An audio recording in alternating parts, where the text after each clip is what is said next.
Welcome to On the Bit. I'm Dave from Dream Thoroughbreds, and with me is Lenny from Bluegrass Bloodstock. How are you, Lenny? Good, Dave. Good to be back. Yeah, it is good to be back. Our first edition for the 2016 spring.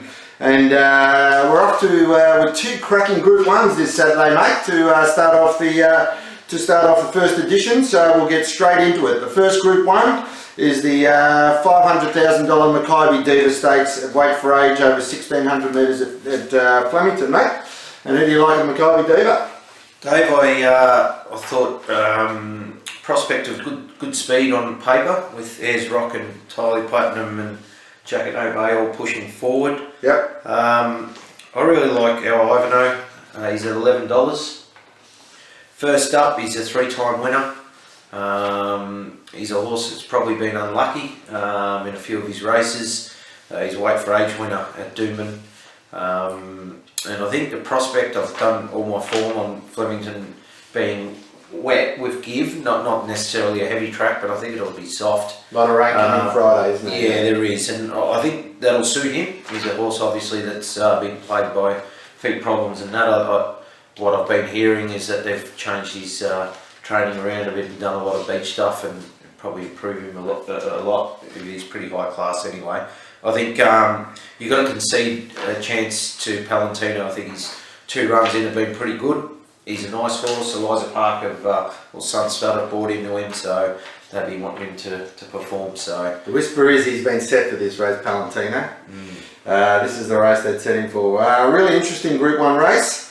Much of the form coming through the Makybe Stakes at Group 1 a couple of weeks ago at Caulfield. That race was pretty much dominated by the on-pacers. The speed that they was set up by Charmed Humberty, who carved out some fast sectionals. There's no dominant leader this week. Tyler Platinum, Ayers Rock, like you said, go to the lead. Didn't think they'd charge in front like they did in the Makybe though. So I thought it would be a steady pace, make it a little bit harder for the back markers to make up ground. So I'm looking for the horses about 3 or 4 lengths off the lead. Rising Romance, I think, gets the cart behind Entirely Platinum, and Blackheart Bart sits 1 out, 1 back, and ready to pounce, and expect Palantino to sit on the back of Blackheart Bart. Really impressed with Rising Romance first up. Thought she was just out sprinted at the 200 by Blackheart Bart in the Makybe, but she finished off strong, and I think she'll take a lot of improvement from the run. She'll be in the right spot. Appreciate the step up to 1,600, a lot fitter for the race. So I thought Blackheart Bart and Palantino were the dangers. But Rising Romance is $9.50 in the early markets. I thought she was on the pit. I thought back her each way. I just can't see her missing a place based on the speed map. Second Group 1 is a ripper race, the $1 million Golden Rose for 3-year-olds at Rose Hill in Sydney over 1,400 metres. And great race, just mate. Keeps getting better this race. It does, yeah. The depth is amazing. Dave, I love the win of Astern. First up, loved his trial. Really liked him, and he was really impressive. James McDonald's got a huge opinion of the horse. Yeah, he has. Yeah. Obviously drawn a little bit awkwardly in 12, but Rose Hill, you do have a bit of a run to the first turn. I thought he's got pretty good gate speed. He should be able to get across.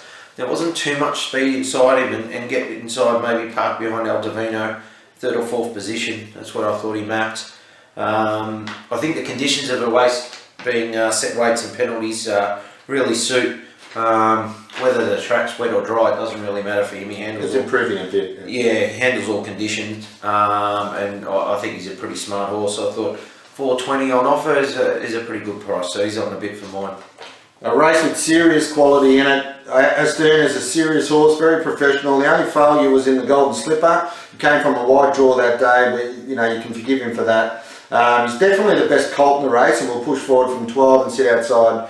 They sit outside the lead or just behind El Divino, as you say. A little bit worried about the fillies, maybe a little bit strong for him at the end of the 1,400 though, and it'll be hard to get past. Yankee Rose was his first up. She was first up in the Golden Slipper last year and probably should have won it. So you can't deny she's right in this, although she'll drift back from her barrier and that should be conceding him a big start. I just thought Omae Sword is the horse with the X factor. Her win may have looked a little bit flattering because the class wasn't there in that race.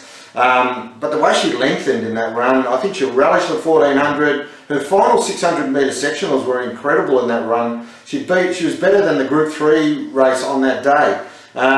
Magic Man comes across the rider. Strike rate's been poor in Oz of late, but He's the magic man, and they only bring him over for the big races. His racing style seems to suit those horses that, you know, sort of sit midfield and then rush home. I think she might be too strong in the last 100. $3.80. They haven't missed her, but I think she's on the bit. High Chaparral filly she is too. So first real classy High Chaparral filly that's really been around. Been a lot of good colts and geldings, but not really the fillies, have they? No, he's had a couple, but they just don't seem to really train on. Yeah. I think this one could be the best of them all. Yeah. Stable news, Lenny. Any stable news for the...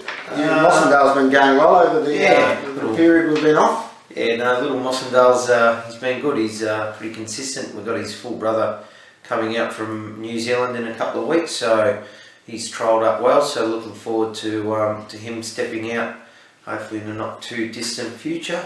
But going along okay. Yeah. Hopefully we'll build up for a big spring. We had Magnette run her last race on Tuesday. She finished third. She's going to be covered by Artie Schiller this week. It might even happen tomorrow, I believe. So good luck to her.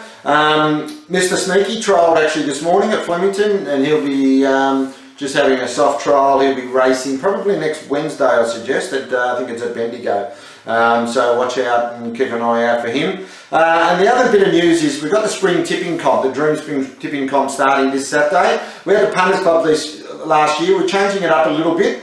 So it's $100 entry fee. You pick the last 5 races on the Melbourne Metropolitan meeting.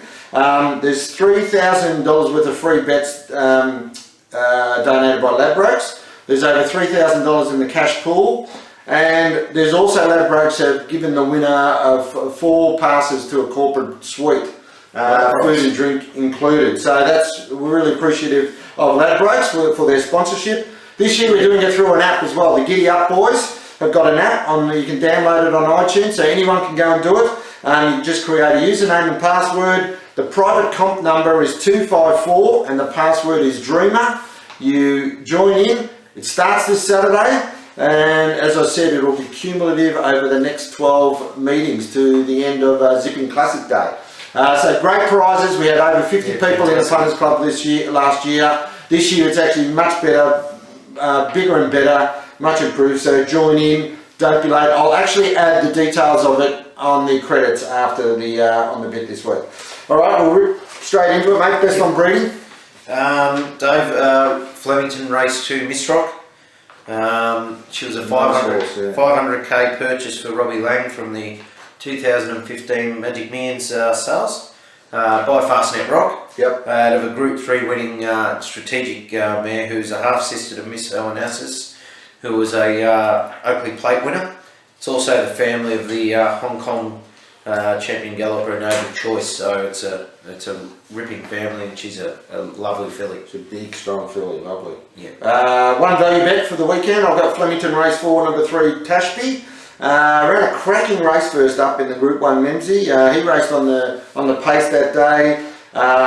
He got beaten 4 lengths by Blackheart Bart, but that was only first up for it. It needs a bit further.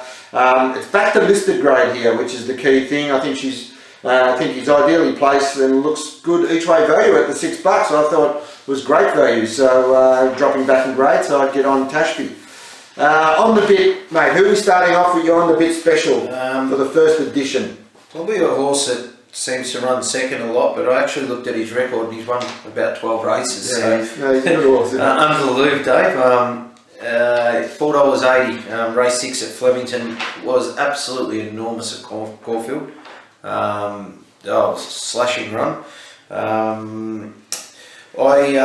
thought with Extravagant in the field, they usually sit up at Flemington, and hoping Extravagant sort of runs them along over that straight 6. Any prospect of rain really will suit the horse, because he does like to give.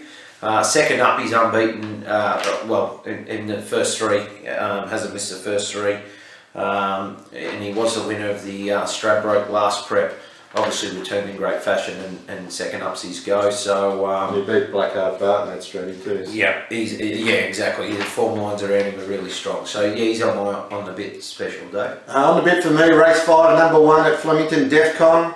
The Snowdens have avoided the Golden Rose form in Sydney and aimed this colt at Melbourne.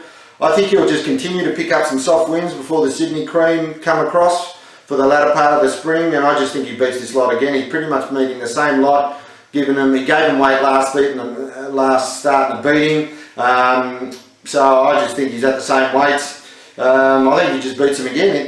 They put him up at $4. I thought it was unbelievable odds. I thought he was on the bit. I just think he's a special.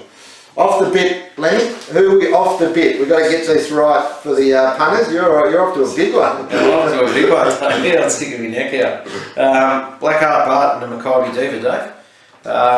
I think $2.25 fixed at the moment, I was saying, I think it's poison odds. About a horse that has never won from 2 attempts over the mile.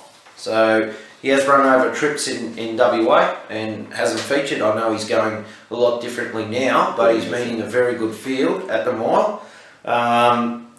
Met a wet track for the first time in WA and he failed. It was heavy, but he obviously didn't get through. He got beaten a long way. So there's 2 big question marks for me, which is the mile and the prospect of a wet track for Blackheart Barton. I thought at the 225 against a quality field, I wouldn't be taking those odds, so he's off the bit for mine. Yeah, I'm off the bit with race 9, number 13, Pilot de Say, I think they call it, or Pilot de Say. Bit of a spruik on this horse. So far, you know, he's been beaten when well fancied in the market. This is a race of distance where there's some resuming stayers. They can really pull out a good run early in their prep. He's drawn barrier 15. He's likely to go back a bit and need luck again. I don't know, I just prepared to risk him. I just think they put him up too short all the time. He's $3 he opened up. He's off the bit for mine. I'll lay him again. So we've laid some big ones this week, Lenny. We have. So hopefully we get off to a good start. So we'll see you next week. Good luck. Cheers, guys.